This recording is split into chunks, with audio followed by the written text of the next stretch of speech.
سمجھی جاتی ہے تو یہ کہہ دینا کہ رسول اللہ صلی اللہ علیہ وسلم کسی بھی مرد کے باپ نہیں، معاذ اللہ کہیں یہ حضور علیہ السلام کی نبوت کی نفی تو نہیں، تو یہ اشکال ہو سکتا تھا۔ حضرت فرماتے ہیں حضرت مفتی شفیع صاحب رحمہ اللہ کہ اللہ تعالیٰ نے وَلَٰكِن رسول اللہ و خاتم النبیین کہہ کر اس اشکال کو دور کیا۔ اشکال کے جواب کا حاصل یہ ہے کہ رسول اللہ صلی اللہ علیہ وسلم کسی بالغ مرد کے باپ نہیں ہیں لیکن اللہ کے رسول ہیں۔ کیا مطلب کہ آپ علیہ الصلوۃ والسلام نے نبوت کا دعویٰ فرمایا، لوگ آپ پر ایمان لائے، تو جو شخص حضور علیہ السلام پر ایمان لائے گا وہ آپ کی روحانی اولاد ہوگا۔ گویا یہاں جو نفی ہے وہ جسمانی اولاد کی نفی ہے، وَلَٰكِن رسول اللہ و خاتم النبیین، یہاں جو اس بات ہو رہا ہے، جو ثابت کیا جا رہا ہے، وہ امت کا نبی علیہ السلام کی روحانی اولاد ہونا یہ ثابت کیا جا رہا ہے۔ گویا اس آیت کا مفہوم یہ نکلا کہ رسول اللہ صلی اللہ علیہ وسلم کسی بالغ مرد کے جسمانی باپ نہیں، ہاں البتہ حضور علیہ الصلوۃ والسلام امت کے روحانی باپ ضرور ہیں، اور آپ ایسے روحانی باپ ہیں خاتم النبیین کہ آپ آخری نبی ہیں، آپ کے بعد کوئی نبی نہیں ہوگا۔ اس میں ایک اور بات کا بھی تذکرہ مناسب ہوگا کہ اس میں ان لوگوں کا بھی منہ بند کیا گیا ہے جو یہ اعتراض کیا کرتے تھے کہ معاذ اللہ رسول اللہ صلی اللہ علیہ وسلم کے بیٹے قاسم یا ابراہیم جب وفات پا چکے تو لوگوں نے کہنا شروع کر دیا کہ ان کی تو نسل نہیں چلے گی معاذ اللہ، ان کا تو آئندہ نام لینے والا کوئی نہیں ہوگا معاذ اللہ۔ تو اللہ تعالیٰ نے ارشاد فرمایا وَلَٰكِن رسول اللہ و خاتم النبیین، کہ ان لوگوں کی یہ بات درست نہیں ہے، میرے پیغمبر ایسے ہیں کہ میں نے ان کو خاتم النبیین بنایا ہے، قیامت تک آنے والے تمام افراد حضور علیہ الصلوۃ والسلام پر ایمان لانے والے ہیں، آپ علیہ الصلوۃ والسلام کی نبوت کی تصدیق کریں گے تو یہ آپ کی روحانی اولاد بن جائیں گے۔ گویا حضور علیہ السلام کی جسمانی نسل بیٹی سے بھی چلی ہے لیکن آپ کی روحانی نسل یہ قیامت تک باقی رہے گی، تو اس آیت میں گویا ان لوگوں کو بھی جواب دے دیا گیا۔ نمبر 2، حدیث مبارک۔ سنن ابی داود میں حضرت ثوبان رضی اللہ عنہ سے روایت ہے، فرماتے ہیں کہ رسول اللہ صلی اللہ علیہ وسلم نے فرمایا انا خاتم النبیین لا نبی بعدی، میں آخری نبی ہوں، میرے بعد کوئی نبی پیدا نہیں ہوگا۔ نمبر 3، عقیدہ۔ استاذ محترم حضرت متکلم اسلام مولانا محمد الیاس گھمن صاحب دامت برکاتہم یہ عقیدہ ان الفاظ میں لکھتے ہیں، فرماتے ہیں آخری عقیدہ ختم نبوت، حضرت صلی اللہ علیہ وسلم اللہ تعالیٰ کے آخری نبی ہیں۔ حضرت صلی اللہ علیہ وسلم کے بعد عالم دنیا میں کسی بھی قسم کی جدید نبوت رکھنے کا، جدید نبوت کے جاری رہنے کا عقیدہ رکھنا یہ کفر ہے۔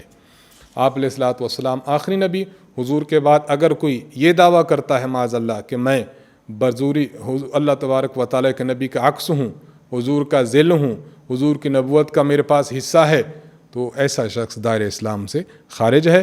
عقیدہ ختم نبوت ہمارے ایمان کی بنیاد ہے، اس پر مضبوطی سے کاربند رہنا ہر مسلمان کی ذمہ داری اور اہم فرض ہے۔ نمبر 4، آج کا مسئلہ۔ آج کے مسئلہ میں ہم نمازوں کے مستحب اور مکروہ اوقات کو بیان کریں گے۔ ایسا وقت جس میں نماز پڑھنا بہتر ہے، اچھا ہے، پریفریبل ہے، وہ بھی بیان کریں گے، اور وہ اوقات جن میں نماز پڑھنا مکروہ اور ناپسندیدہ ہے ان کو بھی بیان کریں گے، تاکہ ہماری مائیں بہنیں بیٹیاں ان اوقات کی پابندی کریں جن میں نماز مستحب ہے اور ان اوقات سے بچیں جن میں نماز مکروہ ہے۔ فجر کا وقت۔ فجر کی نماز کا وقت صبح صادق سے لے کر طلوع شمس تک ہوتا ہے۔ عورتوں کے لیے مستحب یہ ہے کہ صبح صادق کے بعد اندھیرے ہوتے ہوئے فجر پڑھ لیں۔ رات کے آخری حصے میں افق پر ارزن پھیلنے والی روشنی کو صبح صادق کہتے ہیں۔ افق جہاں سے سورج نکل رہا ہے تو وہاں ارزن یعنی یوں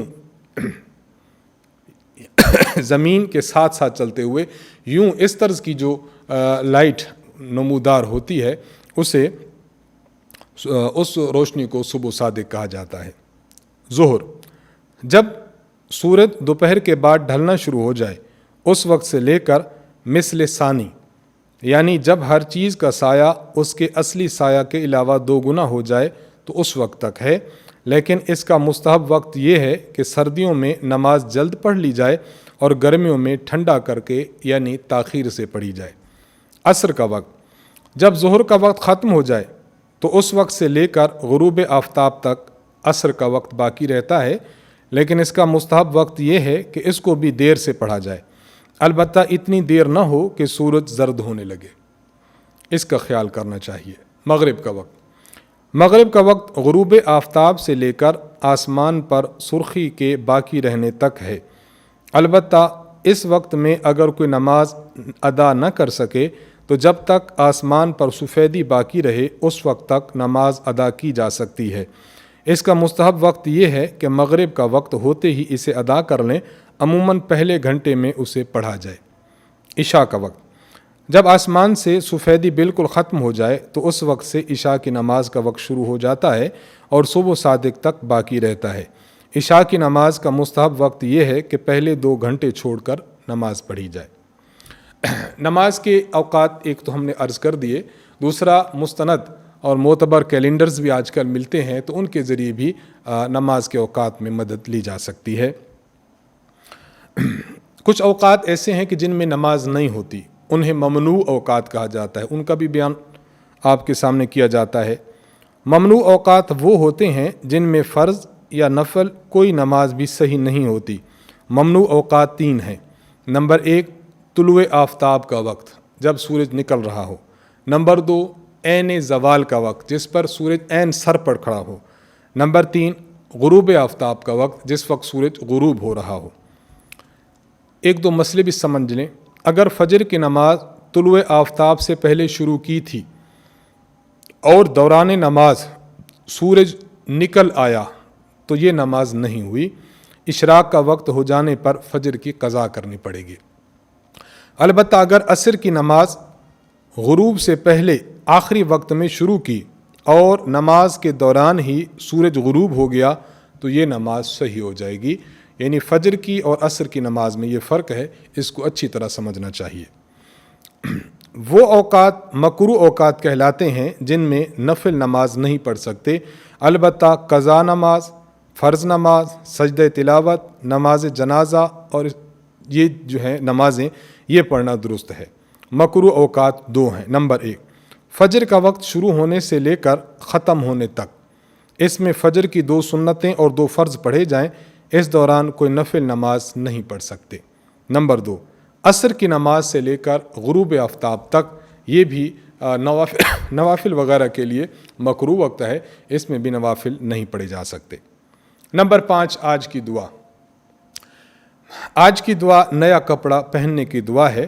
جب آپ نیا کپڑا پہنیں تو نیا کپڑا پہنتے ہوئے یہ دعا پڑھیں گے تو اللہ تعالیٰ اس کپڑا میں برکت بھی فرمائیں گے اور اس کے شر اور فساد سے انسان کو محفوظ بھی رکھیں گے۔ بعض مرتبہ انسان کپڑا پہنتا ہے، اسی کے عجب میں شکار ہو جاتا ہے اور غرور اور تکبر کرنے لگتا ہے، تو کپڑے کی خیر کو حاصل کیا جائے اور اللہ سے مانگا جائے، اور اس میں اگر شر و فساد ہو تو اس سے اللہ سے پناہ مانگی جائے۔ دعا یہ پڑھی جائے، اللہم لک الحمد انت کسوتنی اسألک خیرہ و خیر ما صنع لہ واعوذ بک من شرہ و شر ما صنع لہ۔ اس کا ترجمہ یہ ہے، اے اللہ تمام تعریفیں آپ کے لیے ہیں، یہ کپڑا آپ ہی نے مجھے پہنایا ہے اور میں تجھ سے اس کپڑے کی خیر و بھلائی کا سوال کرتی ہوں، اور جس مقصد کے لیے یہ کپڑا بنایا گیا ہے اس کی خیر و بھلائی کا بھی سوال کرتی ہوں، اور میں تجھ سے اس کپڑے کے شر سے بھی پناہ مانگتی ہوں، اور جس مقصد کے لیے یہ کپڑا بنایا گیا ہے اس کے شر سے بھی پناہ مانگتی ہوں۔